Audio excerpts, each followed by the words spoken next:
ನಮಸ್ಕಾರ ಸ್ನೇಹಿತರೆ, ಎಲ್ಲರಿಗೂ ತಿಳಿದಿರುವಂತೆ ಯಾವಾಗಲೂ ಸದಾ ಹರಿಯುತ್ತಿರುವಂತಹ ನೀರು ಸ್ವಚ್ಛವಾಗಿರುತ್ತದೆ, ಉಪಯೋಗಿಸಲು ಯೋಗ್ಯವಾಗಿರುತ್ತದೆ.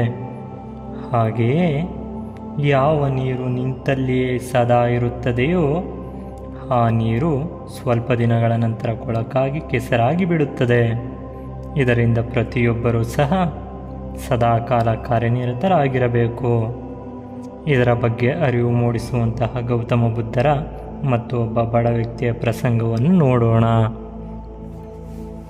ಒಂದು ದಿನ ಗೌತಮ ಬುದ್ಧರು ಧರ್ಮಬೋಧನೆಯನ್ನು ನಡೆಸುತ್ತಾ ಇರುತ್ತಾರೆ.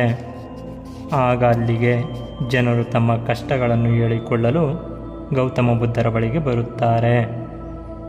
ಆಗ ಊರಿನ ಹೆಬ್ಬಾಗಿಲಿನಲ್ಲಿ ಒಬ್ಬ ಬಡ ವ್ಯಕ್ತಿ ಕುಳಿತುಕೊಂಡಿರುತ್ತಾನೆ. ಆ ಬಡ ವ್ಯಕ್ತಿಯು ಜನರು ಕಷ್ಟಗಳಿಂದ ಬೇಸರದ ಮುಖದಿಂದ ಗೌತಮ ಬುದ್ಧರ ಬಳಿ ಹೋಗುತ್ತಿರುವುದನ್ನು ನೋಡುತ್ತಾನೆ. ಹಾಗೆ ಮತ್ತೆ ಆ ಜನರು ವಾಪಸ್ಸು ಬರಬೇಕಾದರೆ ಆನಂದವಾದ ಮುಖದಿಂದ ಮನೆಗೆ ವಾಪಸ್ಸು ಹೋಗುತ್ತಿರುವುದನ್ನು ಗಮನಿಸುತ್ತಾನೆ. ಇದನ್ನು ನೋಡಿದ ಆ ಬಡ ವ್ಯಕ್ತಿಗೆ ಆಶ್ಚರ್ಯವಾಗುತ್ತದೆ. ಆಗ ಆ ಬಡ ವ್ಯಕ್ತಿ, ಹಾಗಾದರೆ ನಾನು ಸಹ ಬುದ್ಧರ ಬಳಿ ಹೋಗಿ ನನ್ನ ಬಡತನದ ಕಷ್ಟಗಳನ್ನು ಹೇಳಿಕೊಂಡರೆ ನನ್ನ ಕಷ್ಟಗಳಿಗೆ ಪರಿಹಾರ ದೊರೆಯಬಹುದು ಎಂದು ಬುದ್ಧರ ಬಳಿ ಹೋಗುತ್ತಾನೆ. ಆ ಬಡ ವ್ಯಕ್ತಿಯು ಗೌತಮ ಬುದ್ಧರ ಬಳಿ ಬಂದಾಗ ಅಲ್ಲಿ ತುಂಬ ಜನರು ಕಷ್ಟಗಳ ಪರಿಹಾರಕ್ಕಾಗಿ ಬುದ್ಧರ ಮುಂದೆ ಸಾಲಾಗಿ ಕುಳಿತಿರುತ್ತಾರೆ. ಆಗ ಬುದ್ಧರು ಒಬ್ಬರ ಕಷ್ಟಗಳಿಗೆ ಪರಿಹಾರವನ್ನು ಹೇಳುತ್ತಿದ್ದರು. ನಂತರ ಆ ಬಡ ವ್ಯಕ್ತಿಯ ಸರದಿಯೂ ಬಂದಿತು. ಆಗ ಬಡ ವ್ಯಕ್ತಿ ಬುದ್ಧರ ಬಳಿ ಈ ರೀತಿ ಕೇಳುತ್ತಾನೆ, ಸ್ವಾಮಿ, ಈ ಊರಿನಲ್ಲಿ ಎಲ್ಲರೂ ಸಹ ಖುಷಿಯಾಗಿ ಆನಂದವಾಗಿ ಜೀವನವನ್ನು ನಡೆಸುತ್ತಿದ್ದಾರೆ, ಆದರೆ ನಾನೇಕೆ ಬಡವನಾಗಿದ್ದೇನೆ ಎಂದು ಪ್ರಶ್ನಿಸುತ್ತಾನೆ. ಅದಕ್ಕೆ ಗೌತಮ ಬುದ್ಧರು ಮುಗುಳ್ನಗುತ್ತಾ ಈ ರೀತಿ ಉತ್ತರಿಸುತ್ತಾರೆ, ಮಗು, ನೀನು ಬಡವನಾಗಿ ದುಃಖದಿಂದ ಇರಲು ಕಾರಣವೇನೆಂದರೆ ನೀನು ಯಾವತ್ತೂ ಸಹ ಇನ್ನೊಬ್ಬರಿಗೆ ಏನನ್ನೂ ಸಹ ಕೊಟ್ಟಿಲ್ಲ ಎಂದು ಬುದ್ಧರು ಉತ್ತರಿಸುತ್ತಾರೆ.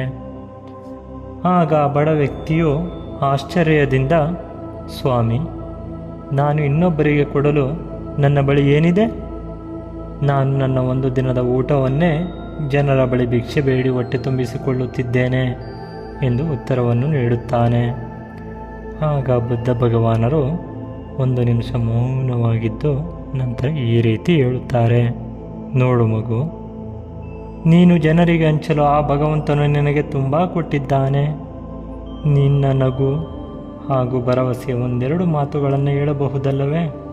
ಮತ್ತು ನಿನ್ನ ಎರಡು ಕೈಗಳಿಂದ ಇನ್ನೊಬ್ಬರಿಗೆ ಏನಾದರೂ ಸಹಾಯ ಮಾಡಬಹುದಲ್ಲವೇ?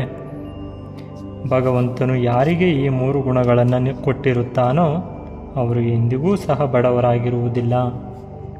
ಬಡವ ಎನ್ನುವುದು ಕೇವಲ ಮನಸ್ಸಿನಲ್ಲಿರುವ ಭ್ರಮೆಯಷ್ಟೇ. ಇದನ್ನು ಮೊದಲು ನೀನು ಮನಸ್ಸಿನಿಂದ ತೆಗೆದುಬಿಡು ಎಂದು ಬುದ್ಧ ಭಗವಾನರು ಹೇಳಿದ ತಕ್ಷಣ ಆ ಬಡ ವ್ಯಕ್ತಿಯ ಮುಖವು ಆನಂದದಿಂದ ಅರಳಿತು. ವೀಕ್ಷಕರೇ, ದುಃಖ, ಬಡವ, ಶ್ರೀಮಂತ, ಕಷ್ಟ, ನೋವು ಇವೆಲ್ಲವೂ ಭ್ರಮೆಯಷ್ಟೇ. ಕಾಲಚಕ್ರವು ಬದಲಾಗಿ ಹೋಗುತ್ತದೆ. ನಾವು ಯಾರಿಗಾದರೂ ಒಳ್ಳೆಯದನ್ನು ಮಾಡಿದರೆ ನಮಗೂ ಸಹ ಒಳ್ಳೆಯದಾಗುವಂತೆ ಆ ಭಗವಂತನು ಮಾಡುತ್ತಾನೆ. ಧನ್ಯವಾದಗಳು ಗೆಳೆಯರೇ.